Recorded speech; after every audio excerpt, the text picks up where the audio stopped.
બારડોલીમાં વર્ષોથી સાર્વજનિક સ્વરૂપે ગણેશોત્સવ ધામધૂમથી ઉજવાય છે।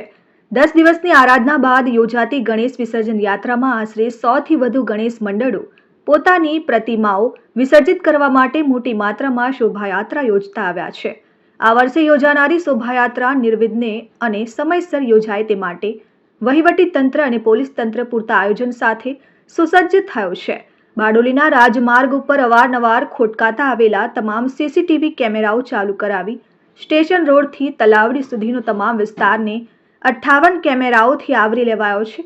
આ સિવાય 3 ડ્રોન કેમેરા, 6 સ્ટેટિક કેમેરા અને 50 પોલીસ કર્મીઓ પાસે બોડી વોર્ન કેમેરા સાથે વિસર્જન યાત્રીઓ ઉપર ચાંપતી નજર રખાશે।